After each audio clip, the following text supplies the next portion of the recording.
चलिए, social problems and issues in India में हम एक कदम और आगे बढ़ते हैं। Ageing and Elder abuse in India का टॉपिक हम कर रहे हैं। आज हम स्पेसिफिकली एल्डर अब्यूज़ पर फोकस करेंगे। ओके, चलिए समझते हैं। देखिए, जब हम एल्डर अब्यूज़ की बात करते हैं तो वर्ल्ड हेल्थ ऑर्गेनाइजेशन की डेफिनेशन क्या कहती है? वैसे इसे भी डिफ़ाइन करना बहुत डिफ़िकल्ट है, जैसे कि एजिंग को डिफ़ाइन करना, पर फिर भी डेफिनेशन कुछ कहती है। वो क्या है? वो कहती है कि इट इज़ अ सिंगल और repeated act it is a single और रिपीटेड एक्ट और लैक ऑफ अप्रोप्रिएट एक्शन। या तो ऐसा एक्शन लेना या फिर ऐसा एक्शन ना लेना जो ज़रूरी है। जैसे कि या तो मैं आपको किसी मैनर में हिट करूं, या फिर आप गिर पड़े हैं और आपको उठाना है और मैं नहीं उठा रहा। तो एक्शन लेना और एप्रोप्रिएट एक्शन ना लेना, ये दोनों ही चीज़ें अब्यूज़ का कारण हो सकते हैं। या तो ऐसा एक्ट करना जो कि अब्यूज़ कर रहा है, या ऐसा एक्ट ना करना जो अब्यूज़ को रोक सकता था या सामने वाले को हार्म होने से रोक सकता था। हमारा वो ना करना भी तो प्रॉब्लमेटिक है ना। जैसे लगातार शोले फिल्म में धर्मेंद्र बंदूकें मांगता रहा पर गब्बर दे ना पाया, तो कैसे लड़ा बाद में धर्मेंद्र गब्बर से? तो गब्बर ने फिर हवा आई और उसकी ऊपर से लोही उतर गई, तो देखा कि उसकी तो बाहें ही नहीं है। सॉरी, ठाकुर धर्मेंद्र लगातार ठाकुर से मांग रहा था। अब जगी हैं बत्तियां सबकी। अब प्रमाणित होता है कि पढ़ाई हो रही है। ठाकुर से बार बार बंदूकें मांग रहा था, ठाकुर ने नहीं दी, तो ठाकुर से बहुत लड़ाई की कि बंदूकें क्यों नहीं दी, हम मर रहे थे। तो तब ठाकुर हवा आई और ठाकुर की लोई गिरी, तो पता लगा कि बाहें ही नहीं है। फिर धर्मेंद्र सेंटिमेंटल हो गया और उसने हरा दिया गब्बर को। सेंटिमेंटल जब तक हमारी फिल्मों में ना हो, जीत हासिल नहीं होती। ठीक वैसी जैसे तुम अभी सेंटिमेंटल हुए ये कहानी सुन के कि नहीं वो गब्बर नहीं वो ठाकुर था, बिल्कुल ऐसी अटेंशन ऐसे ही आती। अब ठीक है विशाली, अब पूरी अटेंटिव हो जाओ, गब्बर ठाकुर सब सेट हो गए। तो एक्ट करना और एक्ट ना करना, ये दोनों ही अब्यूज़ का कारण बन सकते हैं। सो सिंगल और रिपीटेड एक्ट और lack of appropriate action occurring within any relationship where there is an expectation of trust. This line is very very important.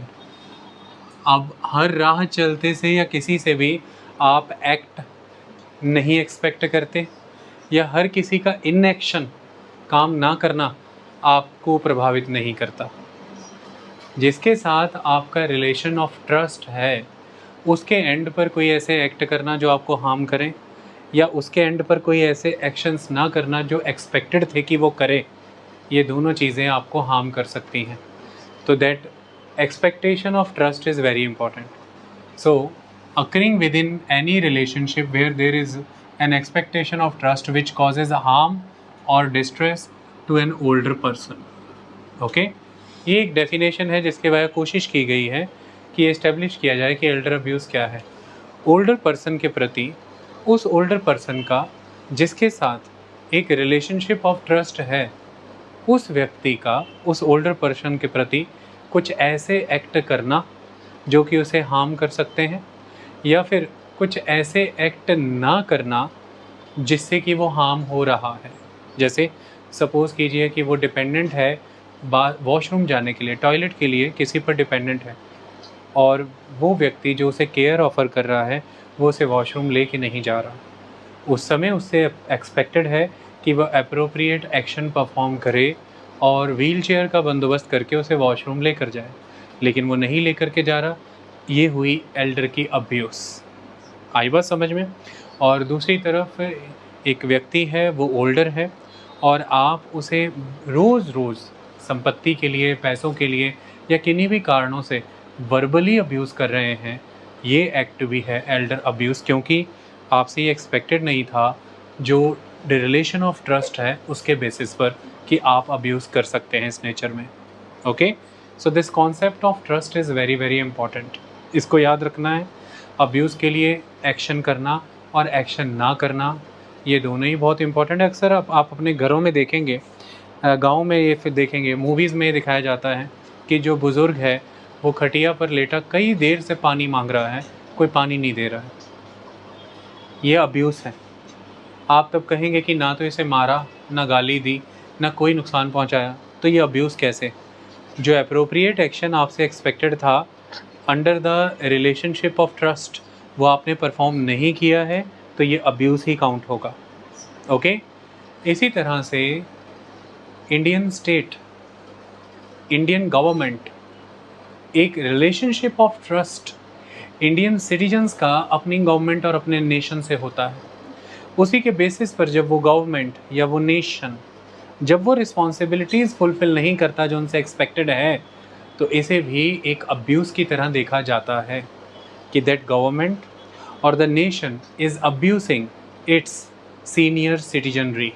Okay, तो ये सिर्फ दो इंडिविजुअल्स तक ही नहीं है, ये एक तरफ पूरे के पूरे ओल्डर जनरेशन या सोसाइटी खड़ी है और दूसरी तरफ पूरा समाज या सरकार या भारतीय राष्ट्र खड़ा है।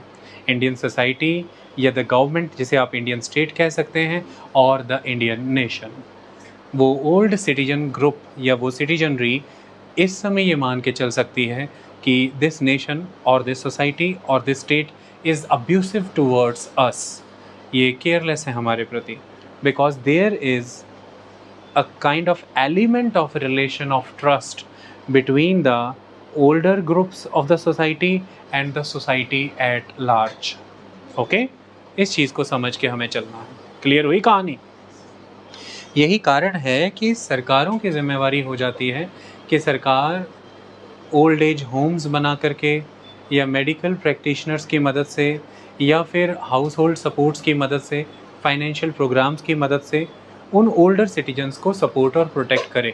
It is the responsibility of the government, क्योंकि there is a relationship of trust that this government is a welfare government and this government will work for our development और आर प्रोटेक्शन। ओके, अब इस concept से अगर हम चलें तो Elder abuse किस मायने में और किन किन चीज़ों के तहत रिफ्लेक्ट होता है उसको समझिए। देखिए, 60 ईयर्स को एक कट ऑफ एज माना गया है जब आप सीनियर हो जाते हैं, ऐसा माना गया है, is the senior citizenship age. इसके बाद कैसी चीज़ें आ जाती हैं, मेन प्रॉब्लम कहाँ खड़ी होती है? देखिए, मेन इशू है the diseases, that sickness is the main issue. इसी चीज़ से सफ़र भी हो रहे हैं हमारे ओल्ड एज ग्रुप्स, और इसी चीज़ को अगर हम रेक्टिफाई कर लें या इसको बेटर मैनेज कर लें तो ये सोल्यूशन भी हो जाएगा। सिकनेस को किस तरह से देख सकते हैं आप?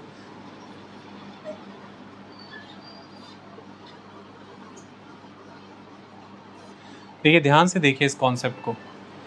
मेन एलिमेंट ये है कि जब आप 60 ईयर की एज की बात करते हैं, ये तभी इम्पैक्टफुल मानी जाती है जब आपसे ये माना जाए कि अब आप फिज़िकली उतने प्रोडक्टिव नहीं रह गए, आप मेंटली उतने प्रोडक्टिव नहीं हैं।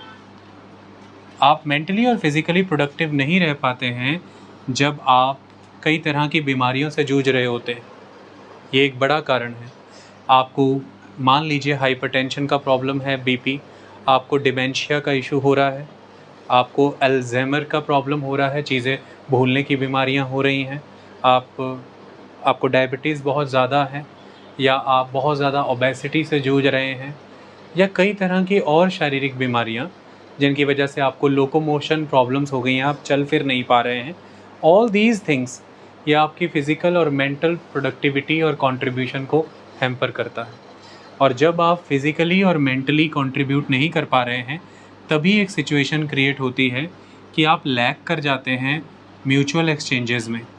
आप फैमिली के बाकी मेंबर्स के साथ उस तरह से इक्विटेबल एक्सचेंजेस नहीं कर पा रहे होते, जितना वो आपको दे पा रहे होते हैं आप उनको नहीं दे पा रहे होते।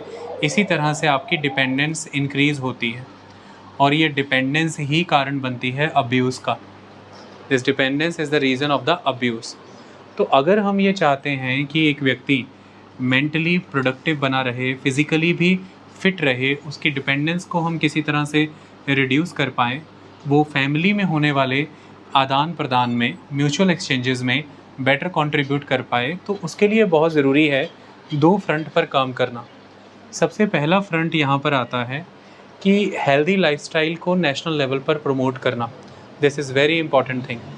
लेकिन अगर हम उन्हें संजीदगी से नहीं लेते तो आने वाले समय में वो नेशन के लिए एक बहुत बड़ा चैलेंज बन के उभरेगा। हेल्दी लाइफस्टाइल में 2 चीज़ें बहुत इंपॉर्टेंट होती हैं। एक आपकी डाइट प्रॉपर हो, एक आप रूटीन प्रॉपर फॉलो करें। मतलब आप जो एक बहुत ही सेडेंट्री लाइफस्टाइल फॉलो कर रहे हैं, ये चीज़ें आपको लाइफस्टाइल डिजीज़ेज़ देने का कारण है। आप एयर कंडीशनिंग का यूज़ करते हैं, आप गाड़ियों का यूज़ कर रहे हैं, आप बहुत ही बेसिक सेडेंट्री लाइफस्टाइल फॉलो कर रहे हैं जिसमें फ़िज़िकल एक्टिविटीज़ कहीं है ही नहीं। जो आपकी रूटीन है, it is not at all active routine. Due to these sedentary lifestyle activities आपको लाइफस्टाइल डिजीज़ेज़ हो रही हैं, जैसे कि मोटापा, शुगर हो जाना, बीपी हो जाना और कई चीज़ों हो। एक बार शुगर हो गया तो with the passage of time आपको नेचुरली अल्ज़ाइमर का इशू फिर होने लग जाता है, आपकी याददाश्त कमज़ोर पड़ने लग जाती है, डिमेंशिया की प्रॉब्लम होने लग जाती है। तो कुल मिलाकर के सबसे इम्पॉर्टेंट है नेशनल लेवल पर इन चीज़ों को प्रमोट किया जाए।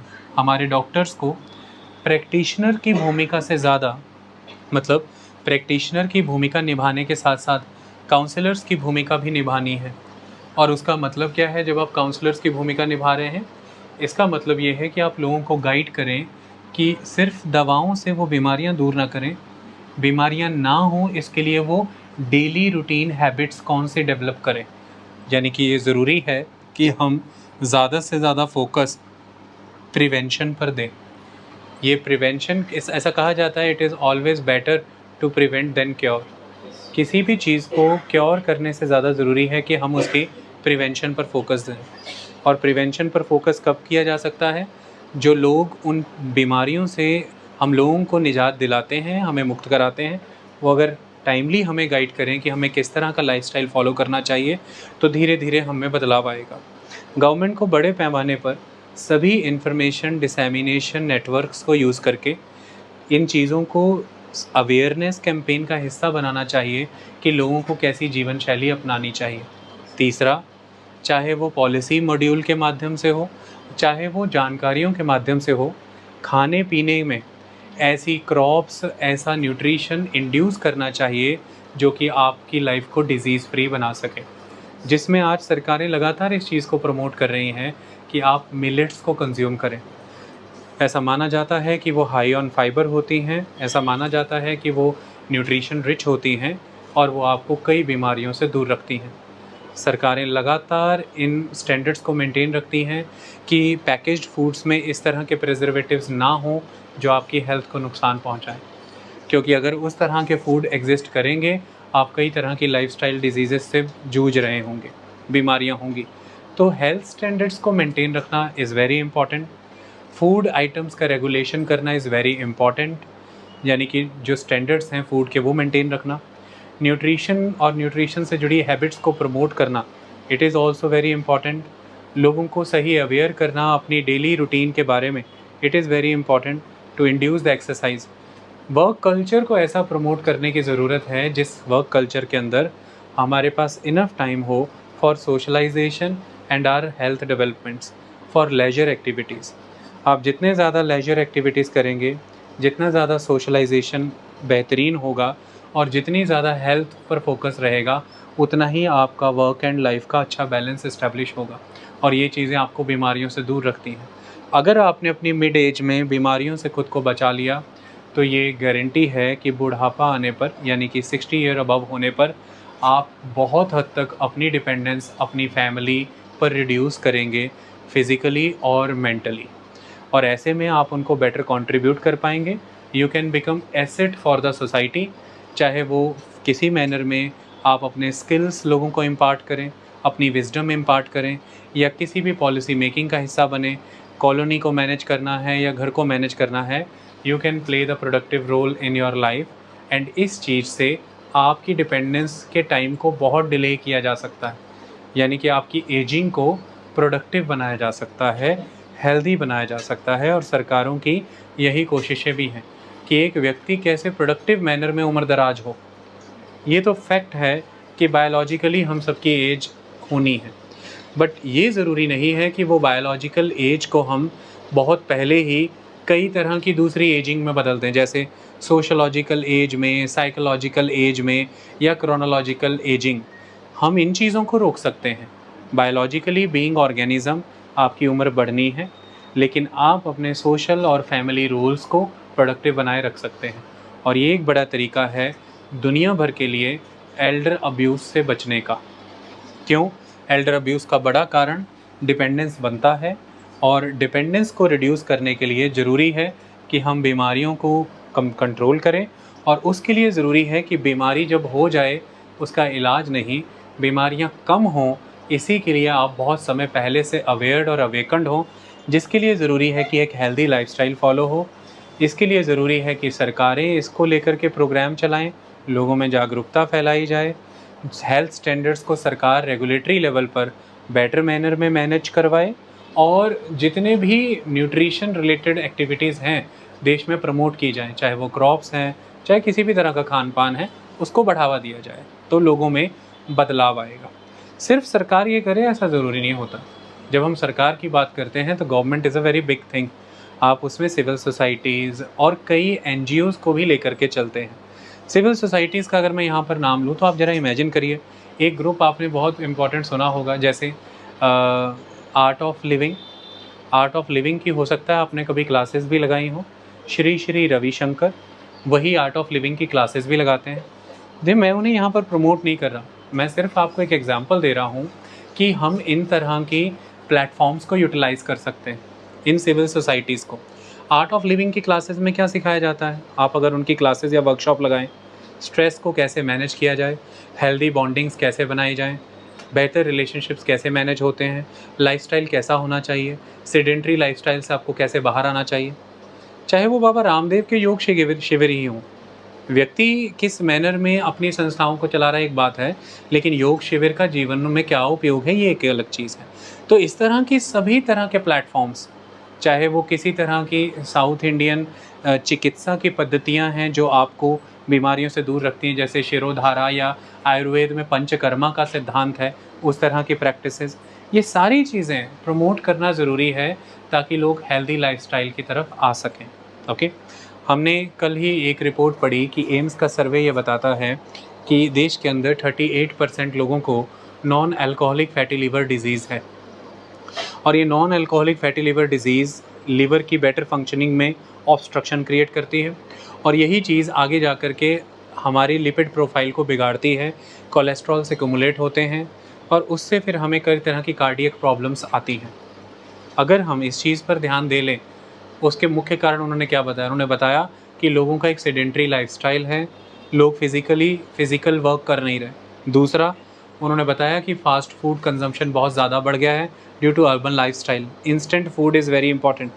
और तीसरा, उन्होंने बताया कि लोग बहुत ज़्यादा खुद प्रैक्टिस करते हैं मेडिसिन की, यानी कि अपने दिमाग से दवाइयाँ खाते लेते रहते हैं, और वो लिवर को इफ़ेक्ट कर रही हैं, वो ठीक नहीं। इस तरह की चीज़ों को अगर हम ध्यान में रखें, इन रिपोर्ट्स को अगर ध्यान में रखें, तो क्या बताया जा रहा है? हमें यही बताया जा रहा है कि अगर हम किसी भी तरह की बीमारी से जूझ रहे हैं, राइट प्रैक्टिस होनी चाहिए उसे ट्रीट करने की। बट एक बार जब हम बीमार हो गए तो चीज़ें हाथ से निकलने लग जाती हैं, और तभी हम बर्डन होना शुरू हो जाते हैं अपनी फैमिली पर, अपने आप पर, अपनी ऑर्गेनाइजेशन जिसके लिए हम काम कर रहे हैं। अगर हम इन 3-4 चीज़ों पर ध्यान दे दें तो non alcoholic fatty liver disease control हो जाएगी, और एक बार अगर वो कंट्रोल हो जाए, नेशनल हेल्थ इम्प्रूव हो जाएगी, और नेशनल हेल्थ अगर इम्प्रूव हो गई तो नेचुरली एल्डर अब्यूज़ अपने आप ही रिड्यूस हो जाएगा। तो अक्सर आपको बताया जाता है कि इंटॉक्सिकेंट्स को कंज्यूम ना करें, वो इसलिए बताया जाता है कि राष्ट्र की सेहत बिगड़ जाती है, जैसे सिगरेट का, टोबैको का, अल्कोहल का सेवन ना करें। ये सारी चीज़ें आपको बीमार बनाती हैं, एक समय के बाद आपकी बॉडी को और आपकी लाइफ को अनप्रोडक्टिव बना देती हैं, और जब वो बनती हैं तो एल्डर अब्यूज़ की परिस्थितियाँ आती हैं। तो सबसे पहले एक व्यक्ति में बदलाव होना चाहिए। आई बात समझ में? चिकित्सा पद्धतियों में इस तरह के मैकेनिज़्म को हमें साथ लेके चलना है। जैसे आज एलोपैथिक सिस्टम ऑफ मेडिसिन के साथ साथ Ayush system, that is alternative medicine system, सरकार प्रमोट कर रही है तेज़ी से, जिसके वजह आप अपने देश की जो आपकी निजी इंडिजीनियस चिकित्सा पद्धतियाँ हैं, चाहे वो आयुर्वेद है, चाहे यूनानी है, चाहे सिद्ध है, चाहे योग है, चाहे होम्योपैथी, आप उन प्रैक्टिसेस को भी अपनाएं। और एक तो आउट ऑफ पॉकेट एक्सपेंसेस कम होते हैं, खर्चा कम हो जाता है, और दूसरा कई बारी बीमारियां जड़ से खत्म हो जाती हैं। तीसरा, ये सारी पद्धतियों का ज़्यादा फोकस दवा देने से कहीं ज़्यादा आपकी लाइफस्टाइल को चेंज करने पे होता है। ये आपको बहुत सारे परहेज़ बताते हैं, प्रिकॉशंस। ये आपसे एक्सपेक्ट करते हैं कि आप अपने थॉट प्रोसेस में, अपनी लाइफ में बदलाव लाएंगे। इसीलिए ये सिर्फ इलाज नहीं करते, ये आपको आगे के लिए बीमार होने से रोक देते हैं कि आप कैसे बीमार नहीं होंगे। लंग्स की प्रॉब्लम है तो उसके लिए ये सिर्फ आपको ब्रीदिंग पैसेजेस ओपन करने के लिए, इन्फ्लेमेशन ठीक हो जाए इसलिए सिर्फ गोलियां या इन्हेलर नहीं देते, साथ के साथ ही आपको प्राणायाम पर फोकस करने को कहते हैं, और वैसा जल पीने को कहते हैं, फूड एंड वाटर का बैलेंस ऐसा इस्टेब्लिश करने को कहते हैं कि जिससे आपका overall body response system, immune system, health improve कर जाए, ताकि आपको रिकरेंट एपिसोड्स ना फेस करने पड़े शॉर्टनेस ऑफ ब्रेथ के, ताकि आपको अस्थमेटिक डेवलपमेंट्स ना हो जाएं, दमा ना हो जाए, ऐसी समस्या ना हो जाए। Such things are important. तो हमें ये, अगर हम चाहते हैं कि हमारे आने वाले समय की देश की सेहत अच्छी रहे, this system of alternative medicines, इन्हें भी स्ट्रीमलाइन करना होगा। इनके लिए अच्छी रेगुलेटरी बॉडीज़ बनानी पड़ेंगी। मेडिसिन सिस्टम जो इनके तहत मेडिसिन डेवलप कर रही हैं, फार्मास्यूटिकल सिस्टम को अच्छे से रेगुलेट करना पड़ेगा, ताकि क्वालिटी मेडिसिन मार्केट में उतर पाएँ और लोगों को बेनिफिट हो, लोगों को पता हो वो क्या खा रहे हैं क्या नहीं, और बेटर मैनर में दवाइयाँ बन सकें, लोग कंफर्टेबली उसे ले सकें। चूरन नहीं ले पा रहे हैं या और चीज़ें नहीं, उन्हें हम टैबलेट फॉर्म में दे सकते हैं। ये चीज़ें आज हो रही हैं। ओके, तो such things we need to promote. Overall it is not the issue जिसे आप इस तरह से रख करके देख लें कि this is elder abuse, this is due to so and so and so reason, और इसे ऐसे करेक्ट कर लें। अगर आप अपने देश को अपना घर मान रहे हैं और आप ये मानते हैं कि आपने अपने घर को सुधारना है, और जिस घर में ज़्यादा से ज़्यादा लोग एक उम्र के बाद बीमारियों से ग्रसित होने के कारण अपनी फैमिली की इनकम और अपनी प्रोडक्टिविटी के लिए एक टोल क्रिएट कर रहे हैं, एक नुकसान क्रिएट कर रहे हैं, बोझ, तो ये आपके लिए चिंता का विषय है कि कैसे देश को निरोगी बनाया जाए, कैसे उस देश को आत्मनिर्भर बनाया जाए। तो आत्मनिर्भर भारत के अभियान में भी ये बहुत ज़रूरी है कि आप अपने सीनियर सिटीजन्स को काफ़ी हद तक हेल्दी हेल्थ में रखें, नॉन डिजीज़ एटमॉस्फेयर प्रोवाइड करें, और जेब से खर्चा घटे उनका दवाइयों और बीमारियों पर। तो ये एक पहली चीज़ है जिसे हमें मैनेज करना है। सेकेंड एलिमेंट जो प्रॉब्लम आती है, एल्डर अब्यूज़ का बड़ा कारण क्या है? देखिए, the main element is the lack of income. अगर आज की डेट में हम देखें तो लगभग ऐसा माना जाता है कि 47% एल्डर पॉपुलेशन वो है जो सरकार के द्वारा चलाई जा रही किसी ना किसी 47% कह रहा हूँ, 47% एल्डर पॉपुलेशन वो है जो अपनी अपनी फैमिलीज़ पर डिपेंडेंट है for the purpose of their income. 34% के अराउंड वो लोग हैं जो सरकार के द्वारा चलाई जा रही किसी न किसी योजना से पेंशन प्राप्त कर रहे हैं, और लगभग इन सबको जब सर्वे किया गया तो 40% लोग वो थे जो अभी भी काम करना चाहते हैं, जिन्हें लगता है कि हम काम कर सकते हैं। तो ओवरऑल अगर इस सिनेरियो को देखा जाए और इनकम को एक बड़ा फैक्टर माना जाए, तो हमें इस बात का विचार करना चाहिए कि अल्टीमेटली 60 बरस की उम्र या 65 बरस की उम्र रिटायरमेंट से एसोसिएटेड है, और जब आपकी इनकम कैंसिल कॉम्प्रोमाइज़ हो जाती है, आपके रिज़र्व्स जो हैं वो ड्रेन होने लग जाते हैं, क्योंकि बच्चों की शादियाँ, उनकी पढ़ाइयाँ, उन रिस्पॉन्सिबिलिटीज़ में वो ख़त्म हो जाता है। और तीसरी चीज़, कितने के लोग हमारे देश में ऐसे हैं जो ऑर्गेनाइज सेक्टर में जॉब करते भी हैं? They are simply 8% people. 8% लोग हैं वर्किंग पॉपुलेशन के जो सिर्फ अनऑर्गेनाइज सेक्टर में हैं। 92% वर्किंग पॉपुलेशन अनऑर्गेनाइज सेक्टर में है, जो मेजॉरली किसी तरह के भी रिटायरमेंट बेनिफिट्स में कवर्ड नहीं होती, सोशल सिक्योरिटी नेटवर्क्स में कवर्ड नहीं होती हैं। ये सबसे ज़्यादा वल्नरेबल पॉपुलेशन होती है, 92%, 92%। ऐसे में ये ज़रूरी है कि जब ये लोग फिज़िकली काम नहीं करेंगे, या मार्केट में एक एटमॉस्फेयर है कि अब इनकी उम्र हो गई है और इन्हें काम नहीं मिलेगा, तो ये खुद को सर्वाइव कैसे करेंगे? एक तरीका है कि अपनी फैमिलीज़ पर निर्भर हो जाएं, बट अल्टीमेटली वहीं से तो फिर अब्यूज़ कमिट होता है, क्योंकि जितनी ज़्यादा डिपेंडेंस बढ़ेगी उतना ज़्यादा अब्यूज़ क्रिएट होगा। तो इस चीज़ को रोकने के लिए हमें कई चीज़ों पर काम करना है। सबसे पहला काम ये करना है कि with the rapid development of industry, हमारा देश इंडस्ट्रियलाइजेशन की तरफ बढ़ रहा है, बेटर इकोनॉमिक ग्रोथ की तरफ बढ़ रहा है। आज हम वर्ल्ड में लगभग 3.27 ट्रिलियन के हिसाब से 5वें नंबर की इकॉनमी है। हमने यूनाइटेड किंगडम को 6ठे नंबर पर खिसका दिया है। अगर हम इतनी बड़ी इकॉनमी हैं, इतने ट्रिलियन डॉलर्स की, तो इतनी बेहतरीन इंडस्ट्रियलाइजेशन, इतनी इकोनॉमिक ग्रोथ के बावजूद भी इतनी बड़ी पॉपुलेशन अगर अनऑर्गेनाइज सेक्टर में काम कर रही है, तो एल्डर अब्यूज़ जैसी समस्याएं होंगी। तो सबसे पहले हमें पॉलिसी इंटरवेंशन के वाया इन बातों का प्रयास करना है एज अ नेशन कि हमारे देश में जहां एक तरफ इकोनॉमिक ग्रोथ हो रहा है, वहीं उस इकोनॉमिक ग्रोथ का बेनिफिट लिटरली ज़्यादा से ज़्यादा लोगों में डिस्ट्रीब्यूट होना चाहिए। अगर इनकम का डिस्ट्रीब्यूशन बेटर होगा, इक्वलिटी इस्टेब्लिश होगी, तो ही लोग अपने लिए पैसा सेव कर पाएंगे, तो ही पर कैपिटा इनकम के वाया लोगों की लाइफ में बदलाव आ पाएगा। तो इस वजह से हमें ऑर्गेनाइज्ड सेक्टर में एम्प्लॉयमेंट को बढ़ाना है, हमें ऑर्गेनाइज्ड सेक्टर इंडस्ट्रीज़ को बढ़ाना है। देश की इकोनॉमी को हमें तेज़ी से जल्द ऑर्गेनाइज करना है। अगर अनऑर्गेनाइज सेक्टर में इकोनॉमी बढ़ती रही तो वर्कर लेबर एक्सप्लॉइट होगी, जो कि देश की मेजॉरिटी पॉपुलेशन है, और ऐसे में रिटायरमेंट पर या एक उम्र बीत जाने के बाद जब वो काम करने योग्य नहीं रह पाएंगे या सोसाइटी उन्हें काम ऑफ़र नहीं करेगी, वो अपने सर्वाइवल नहीं कर पाएंगे, and that would be impossible thing for them. आई बात समझ में? सर्वाइवल मुश्किल हो जाता है। ओके, तो इट इज़ द अब जब तक ऑर्गेनाइज नहीं होगी इंडस्ट्री, तो क्या ऑप्शन है इसका? फिर यहाँ पर वेलफेयर प्रोग्राम्स के तौर पर सरकार को कई प्रोग्राम्स हैं आज की डेट में भी हमारे देश के अंदर, जिसके तहत नेशनल लेवल पर सपोर्ट्स ऑफ़र की जाती हैं, स्कीम्स चल रही हैं। ओल्ड एज पेंशन आपके सामने है, विडो पेंशन आपके सामने है, जो हैंडीकैप हैं, दिव्यांग हैं, उनके लिए, फिज़िकली चैलेंज लोगों के लिए पेंशन्स आपके सामने हैं। ये ना भी हों, इसके अलावा भी सरकार के द्वारा अब कई प्रीमियम बेस्ड योजनाएं चलाई गई हैं। आप प्रीमियम भरिए और फिर आपको रिटायरमेंट में आपको पेंशन्स मिलेंगी। ये सब योजनाएं इसलिए चलाई गई हैं कि व्यक्ति आत्मनिर्भर हो सके, परिवारों पर निर्भर ना हो और अब्यूज़ के एपिसोड्स रिड्यूस हो जाएं। सो it is very much important कि देश किसी भी मैनर में सोशल सिक्योरिटी नेट क्रिएट करे।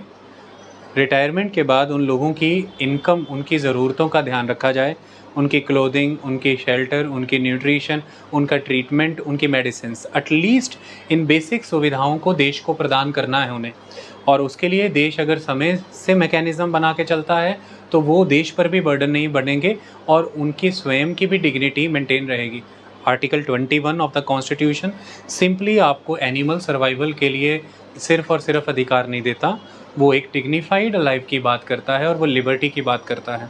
डिग्निफाइड लाइफ सिर्फ़ और सिर्फ उसकी नहीं है जो युवा है, सिर्फ उसकी नहीं है जो कमा रहा है, वो देश के नागरिकों को मिला हुआ आर्टिकल है और वो प्रत्येक नागरिक की बात करता है, चाहे वो ओल्ड एज है, चाहे वो कोई बच्चा है। तो अल्टीमेटली अगर आप एक डिग्निफाइड लाइफ देना चाहते हैं, there is a commitment in the constitution, so it is very much required कि आप उसके लिए ऐसे आमदनी के प्रबंध पैदा करें कि वो लोग अब्यूज़ ना हो निर्भरता के कारण, क्योंकि इनकम सपोर्ट नहीं रहता और तेज़ी से हमारे देश में कॉस्ट ऑफ लिविंग बढ़ता जा रहा है। ये हमारे देश की नहीं, वर्ल्ड वाइड ये फिनोमेना है। क्यों बढ़ता जा रहा है कॉस्ट ऑफ लिविंग? उसका भी एक बड़ा कारण यही है। देखिए, दुनिया भर में जब डेवलपमेंट्स हुई और ख़ास तौर पर एशियन कंट्रीज़ या ईस्टर्न नेशंस की बात करें, या जो सेकेंड वर्ल्ड वार के बाद आज़ाद कंट्रीज़ हैं, या आप डेवलपिंग कंट्रीज़ बोलिए तो एशियंस बोलिए, या ईस्टर्न कंट्रीज़ बोलिए, या सेकेंड वर्ल्ड वार के बाद आज़ाद हुई डेवलपिंग कंट्रीज़ बोलिए, इनकी कारण ये रहे कि इनमें जो ग्रोथ है वो कुछ पॉकेट्स में कंसंट्रेट हुई। ग्रोथ कुछ ही पॉकेट्स में कंसंट्रेट हुई, तो कंसंट्रेटेड ग्रोथ मॉडल डेवलप हुआ, यानी कि शहरों तक ही, अर्बन एरियाज़ तक ही ग्रोथ जो है वो सीमित हुई। सारी तरह की medical facilities, education, employment facilities इन्हीं अर्बन एरियाज़ में डेवलप हुई। रूरल एरियाज़ इनसे डिवाइडेड रहे और मेजॉरिटी पॉपुलेशन रूरल एरियाज़ में रहती है। तो पहला तो आप इस वजह से सफ़र कर रहे हैं कि जो इनकम जनरेटिंग एरियाज़ हैं वो बहुत लिमिटेड और कंसंट्रेटेड हैं। तो जहाँ पर लोग बस रहे हैं वहाँ पर इनकम जनरेशन एक्टिविटीज़ हैं नहीं। इस कारण से वहाँ पर लोगों की जो ज़िंदगी है, जो फाइनेंशियल कंडीशन है, वो पुअर है। लोग एग्रीकल्चर पे डिपेंडेंट हैं, एग्रीकल्चर प्रोग्रेसिव नहीं, रेम्यूनरेटिव नहीं, इसलिए लोगों की माली हालत कमज़ोर है। एक तो लोग इनकम वाइज, इकोनॉमी वाइज वहाँ पर सफ़र कर रहे हैं because societies are majorly rural and agrarian, और सेकेंडली लोग सफ़र कर रहे हैं क्योंकि इंफ्रास्ट्रक्चर की भारी कमी है वहाँ पर, बिकॉज कनेक्टिविटी की कमी है और मेडिकल और हेल्थ इंफ्रास्ट्रक्चर एम्प्लॉयमेंट अपॉर्चुनिटीज़, ये सारी चीज़ें वहाँ पर पहुँची नहीं। अब जहाँ पर ये हैं, तो जहाँ पर ये कंसंट्रेट कर गई हैं, फिर उन एरियाज़ को हैवी माइग्रेशन एक्सपीरियंस करना पड़ता है।